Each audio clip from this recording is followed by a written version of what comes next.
bismillaahi raxmaani raxiim. maanta waxaan ka hadlayaa cudurka coronavirus. 2019 bishii 12 dhamaadkeeda wuxuu ka dilaacay cudurkan wadanka China magaalada Wuhan. xayawaanka ayuu dadka uga soo gudba, haddana dadka ayaa kala qaada. cudurkan calaamadihiisa haddaan ka hadlo, qandho, qufac qalalan, neefta oo kugu dhegta, murqaha oo ku xanuuna. haddaba calaamadahan intee beri ayay kusoo baxaan? 2 ilaa 14 maalmood inta u dhaxeysa ayay kusoo baxaan. cudurkaani si culus dadka muu qabtaa? maya, 80% si khafiif ah ayuu u qabtaa cudurkaani. cudurkaani sidee baan uga taxadari karnaa? haddaba waa inaan kow faraha si fiican isaga dhaqnaa, oo aan ku taxadarnaa dhaqashada faraha markaan magaalada aadeyno oo kasoo noqono, inaan xiranaa gloves gacmaha ah sida dadka basaska raacaya, meelaha populationka maqaaxiyaha tagaya, inay wax laga yaabo meel oo wasakha inay taabteen oo jeermisa inay iska ilaaliyaan oo faraha gloves xirtaan. kabacdi gurigooda markay imaadaan faraha mar walba iska dhaqaan. number 2 waa inay mask xirtaan. mask faa'iidadu leeyahay, cudurka kii qabayna waa uu dadka kale bulshada u gudbi maayo, kii caafimaadka qabayna uu ku badbaadiyaa. maskiga waa inaan iska saarin oo si wanaagsan aan u xirana, maadaama cudurkani hawadan lagu qaado, taabashadan lagu qaado. maskiga haddaa iska saartid, farahaaga in afka taabtaan, sanka taabtaan, wejiga taabtaan, baa laga yaaba cudurkaasaa ku qaadid. cudurkii hadafka u xirato oo ahaan inuu kaa badbaadiyo oo kaa difaacan, kaama difaaciyo maskiga inta iska saadha ay xiratay. so waa inaan si wanaagsan maskigana aanu xiranaa.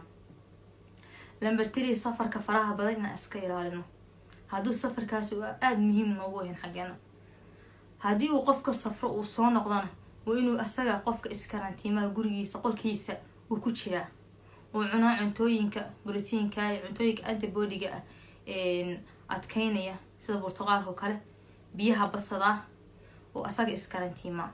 calaamadahaasi aan soo sheegnay 14 beri hadduu isku arki waayo, qofkaasi waa caafimaad qabaa ayay la micno tahay. waa inaan iska yareynaa. qodobka 4 meetingka, meelaha bulshada iskugu imaanayaan, population iskugu imaanayaan oo xiran, maadaama cudurkan hawada iyo taabashada lagu qaado. intaan yareyn karno waa inaan yareynaa. waa inaan markaa qof saaxiibka iyo asxaabta kaasoo horbaxa markay aragtid oo kaleeto, waa inuu noo dhexeeyaa masaafo 1 mitir oo aan taaban, gacanta ku salaamin, oo aada habin, maadaama taabashadan cudurka iyo hawada lagu qaado. waa inuu 1 mitir uu qofku uu ku jiraa, maadaama ay dadka cudurkan u nugulna ay yihiin dadka waayeelka ah. qaas ahaan waxaan leeyahay dadka waayeelka ah 45 wixii ka sareeya ilaa 80 waa inay taxadaraan, maadaama hadda adduunka cudurkan dhimashada ugu faraha badan ay yihiin dadka waayeelka ah, antibodigoodana daciif u yahay.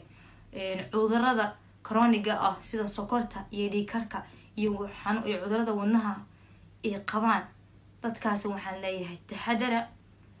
intaa bixitaanka iska ilaalin kara iska ilaaliya, farihiina si fiican isaga dhaqa, markaa banaanka u baxeysaan maskigiina xirta, taxadara ayaan leeyahay. haddaba cudurkaani daawo ma leeyahay? cudurkaani wax daawoa hadeer mala iyo wax talaala, keliya calaamadaha cudurkaani ayaa ka hortag leeyahay. for example, qofka markay qandho qabato oo kaleeto, qandhadaa laga dejinayaa. qofku markay neefta ku dhegto oo kaleeto, oxygen baa loo xirayaa.